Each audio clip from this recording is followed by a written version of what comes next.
मुग्धा का बदन बुखार से तप रहा था। ऊपर से रसोई की जिम्मेदारी किसी तरह सब्जी चलाए जा रही थी। तभी उसका देवर राज वहां पानी पीने आया। उसने मुग्धा के हाव भाव देखे तो उसके माथे पर हाथ रखा और बोला, भाभी आपको तो तेज बुखार है। हाँ, मुग्धा ने कमजोर आवाज में कहा। सुबह कुछ नहीं था, दोपहर से अचानक। भैया को बताया? नहीं, वे तो परसों आने ही वाले हैं। वैसे भी बेकार परेशान होंगे। आज तो रात हो ही गई, बस कल की बात है। अरे, लेकिन राज की फिक्र कम नहीं हुई थी, मगर मुग्धा ने उसे दिलासा देते हुए कहा, कोई बात नहीं है, मामूली बुखार ही तो है। तुम जाकर पढ़ाई करो, खाना बनते ही बुला लूंगी। खाना बनते ही बुला लूंगी। मुग्धा की नकल उतार कर चिढ़ाते हुए राज ने उसके हाथ से बेलन छीना और बोला, लाइए मैं बना देता हूँ, आप जाकर आराम कीजिए। ना ना ना, लेट गई तो मैं और बीमार हो जाऊंगी। मुग्धा बैठने वालियों में से नहीं थी। वह बोली, हम दोनों मिलकर बना लेते हैं। और वे दोनों मिलकर खाना बनाने लगे। मुग्धा का पति विनय कंपनी के किसी काम से 3 दिनों के लिए बाहर गया हुआ था। वह कर्मचारी तो कोई बहुत बड़ा नहीं था, लेकिन बॉस का भरोसेमंद था, सो किसी भी काम के लिए वे उसे ही भेजते थे। मुग्धा का 21 साल का देवर राज प्रतियोगी परीक्षाओं की तैयारी कर रहा था। विनय जैसा प्यार करने वाला पति पाकर मुग्धा भी खुश रहती थी। कुछ पति की तनख्वाह और कुछ वह खुद जो निजी स्कूल में पढ़ाती, दोनों से मिलाकर घर का खर्च अच्छे से निकल आता। सास ससुर गांव में रहते थे।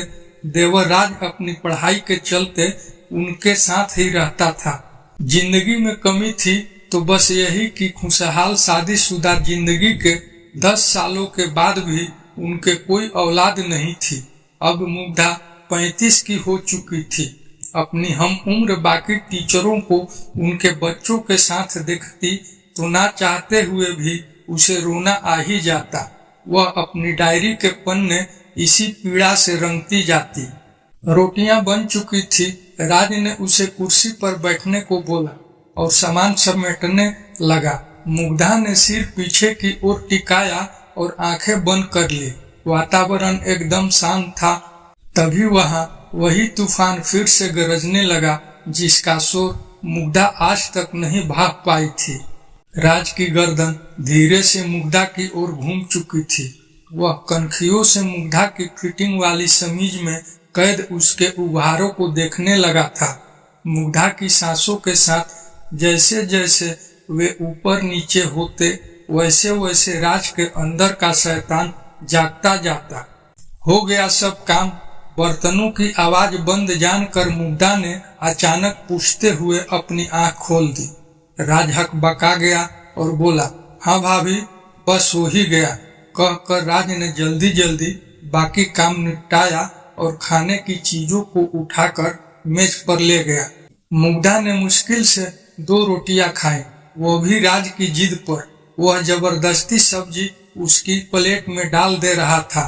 खाना खाने के बाद मुग्धा सोने जाने लगी तो राज बोला, भाभी 15 मिनट के लिए आगे वाले कमरे में बैठिए ना, मैं आपके लिए दवा ले आता हूँ। अरे नहीं, रात भर में उतर जाएगा। मुग्धा ने मना किया, लेकिन राज कहाँ मानने वाला था। मैं पास वाले कमिट से ही दवा लेकर आ रहा हूँ भाभी, जहाँ से आप मंगाती हैं हमेशा।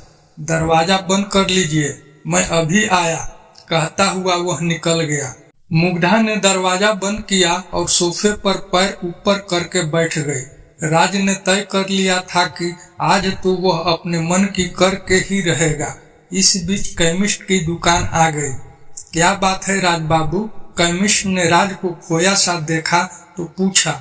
राज का ध्यान वापस दुकान पर आया। दवा चाहिए थी, उसने जवाब दिया।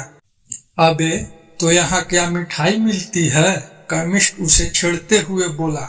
वह उसका पुराना दोस्त था। राज मुस्कुरा उठा और कहा, अरे जल्दी देना, जल्दी देना। बड़बड़ाते हुए केमिस्ट ने हैरत से उसकी ओर देखा। कौन सी दवा चाहिए, यह तो बता।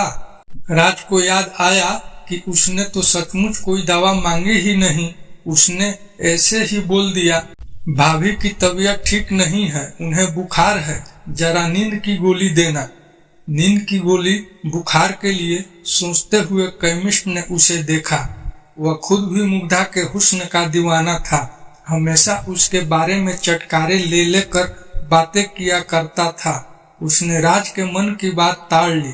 ऐसी बातों का उसे बहुत अनुभव जो था। उसने नींद की गोली के साथ बुखार की भी दवा दे दी। राज ने लिफाफा जेब में रखा और तेजी से वापस चलने को हुआ कि तभी केमिस्ट चिल्लाया, अरे भाई, खुराक तो सुन ले। राज को अपनी गलती का एहसास हुआ। वह काउंटर पर आया। केमिस्ट ने उसे डोज बताई और आंख मारते हुए बोला, यह नींद वाली एक से ज्यादा मत देना, टाइट चीज है। अब ये क्या बकवास कर रहा है? राज के मन का डर उसकी जबान से बोल पड़ा। उसकी तो चोर की दाढ़ी में तिनका वाली हालत हो गई। वह जाने लगा। केमिस्ट पीछे से कह रहा था, अगली बार हमको भी याद रखना दोस्त। राज उसको अनसुना करता हुआ आगे बढ़ गया। घर लौटने पर डोर बेल बजाते ही मुग्धा ने दरवाजा खोल दिया और बोली, यही बैठी थी लगातार। जी भाभी, आइए अंदर चलिए। राज ने अपने हाथों से पसीना पोंछते हुए कहा। मुग्धा अपने कमरे में आकर लेट गई। राज ने उसे पहले बुखार की दवा दी। मुग्धा दवा लेकर सोने के लिए लेटने लगी तो राज ने उसे रोका। भाभी, अभी एक दवा बाकी है। कितनी सारी ले आए भैया? मुग्धा ने थकी आवाज में बोला और बाम लेकर माथे पर लगाने लगी। भाभी दीजिए, मैं लगा देता हूँ, कहकर राज ने उससे बाम की डब्बी ले ली और उसके माथे पर मलने लगा। थोड़ी देर बाद उसने मुग्धा को नींद वाली गोली भी खिला दी और लिटा दिया। राज उसका माथा दबाता रहा। थोड़ी देर बाद उसने पुष्टि करने के लिए मुग्धा को आवाज दी, भाभी सो गई क्या? कोई जवाब नहीं मिला। राज ने उसके चेहरे को हिला डुला कर भी देख लिया। कोई प्रतिक्रिया ना पाकर वह समझ गया कि रास्ता साफ हो चुका है। राज की कनपटियों में खून तेजी से दौड़ने लगा। वह बत्ती जलती ही छोड़ मुग्धा के ऊपर आ गया। मर्यादा के आवरण प्याज के छिलकों की तरह उतरते चले गए। कमरे में आए भूचाल से मेज पर रखी विनय मुग्धा की तस्वीर गिर कर टूट गई। सब कुछ शांत होने पर राज थक कर चूर चूर होकर मुग्धा के बगल में लेट गया। बस अब बुखार उतर जाएगा भाभी जी, इतना पसीना जो निकाल दिया मैंने आपका। राज बेशर्मी से बड़बड़ाया और मुग्धा की कुछ तस्वीरें खींचने के बाद उसे कपड़े पहना दिए। मुग्धा अब तक धीमे धीमे कराह रही थी। राज पलंग से उतरा और खुद भी कपड़े पहनने लगा। तभी उसकी नजर आधी खुली दराज पर गई। भूल से मुग्धा अपनी डायरी उसी में छोड़ी हुई थी। राज ने उसे निकाला और कपड़े पहनते पहनते उसके पन्ने पलटने लगा। अचानक एक पेज पर जाकर उसकी आंखें अटक गई। वह अभी अपने कमीज के सारे बटन भी बंद नहीं कर पाया था, लेकिन उसको इस बात की परवाह नहीं रही। वह अपलक उस पन्ने में लिखे शब्दों को पढ़ने लगा। उसमें मुग्धा ने लिखा था, बस अब बहुत रो लिया, बहुत दुख मना लिया औलाद के लिए। मेरा बेटा मेरे पास था और मैं उसे पहचान ही नहीं पाई। जब से मैं यहाँ आई उसे बच्चे के रूप में देखा तो आज अपनी कोख के बच्चे के लिए इतनी चिंता क्यों? मैं बहुत जल्द राज को कानूनी रूप से गोद ले लूंगी। राज की आंखों के आगे अंधेरा छाने लगा। वह सिर पकड़कर वहीं बैठ गया और जोर जोर से रोने लगा। फिर भागकर मुग्धा के पैरों को पकड़कर अपना माथा उससे रगड़ते हुए रोने लगा।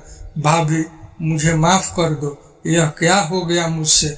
अचानक राज का ध्यान मुग्धा के बिखरे बालों पर गया। उसने जल्दी से जमीन पर गिरी उसकी हेयर क्लिप उठाई और मुग्धा का सिर अपनी गोद में रखकर बालों को संवारने लगा। वह किसी मशीन की तरह सब कुछ कर रहा था। हेयर क्लिप अच्छे से उसके बालों में लगाकर राज उठा और घर से निकल गया। अगली सुबह तकरीबन 8 बजे मुग्धा की आंखें खुली। उसका सिर अभी तक भारी था। घर में भीड़ लग चुकी थी। एक आदमी ने आखिरकार बोल ही दिया, देवर भाभी के रिश्ते पर भरोसा करना ही पागलपन है। मुग्धा के सिर में जैसे करंट लगा। वह सवालिया नजरों से उसे देखने लगी। तभी इलाके के पुलिस इंस्पेक्टर ने प्रवेश किया और बताया, आपके देवर राज की लाश पास वाली नदी से मिली है। उसने रात को खुदकुशी कर ली। मुग्धा का कलेजा मुंह को आने लगा। वह हड़बड़ाकर पलंग से उठी, लेकिन लड़खड़ा कर गिर गई। एक महिला सिपाही ने राज के मोबाइल फोन में कैद मुग्धा की कल रात वाली तस्वीरें उसे दिखाई और कड़क कर पूछा, कल रंगरैलियां मनाते मनाते ऐसा क्या कह दिया लड़के से तूने जो उसने अपनी जान दे दी। तस्वीर देखकर मुग्धा हैरान रह गई। अपनी शारीरिक हालत से उसे ऐसी ही किसी घटना का शक हो रहा था, लेकिन दिल अब तक मानने को तैयार नहीं था। वह फूट फूट कर रोने लगी। इंस्पेक्टर ने उस महिला सिपाही को अभी कुछ ना पूछने का इशारा किया और बाकी औपचारिकताएं पूरी कर वहां से चला गया। धीरे धीरे औरतों की भीड़ भी छटती गई। विनय का फोन आया था कि वह आ रहा है, घबराए नहीं। लेकिन मुग्धा बस सुनती रही। उसकी सुनी आंखों के सामने राज का बचपन चल रहा था, जब वह नई नई इस घर में आई थी। दोपहर तक विनय लौट आया और वह भागते हुए मुग्धा के पास कमरे में पहुंचा। वह जड़वत अभी भी पलंग पर बैठी शून्य में ताक रही थी। विनय ने उसके कंधे पर हाथ रखा, लेकिन मुग्धा का शरीर एक ओर लुढ़क गया। मुग्धा मुग्धा चीखता हुआ विनय उसे झकझोरे जा रहा था, पर मुग्धा कभी ना जागने वाली नींद में सो चुकी थी। दोस्तों, अगर आपको यह कहानी पसंद आई हो तो नीचे कमेंट में हमें जरूर बताएं। ऐसी और कहानियों के लिए हमारे चैनल को सब्सक्राइब, वीडियो को लाइक तथा शेयर जरूर करें। अंत तक बने रहने के लिए आपका बहुत बहुत धन्यवाद।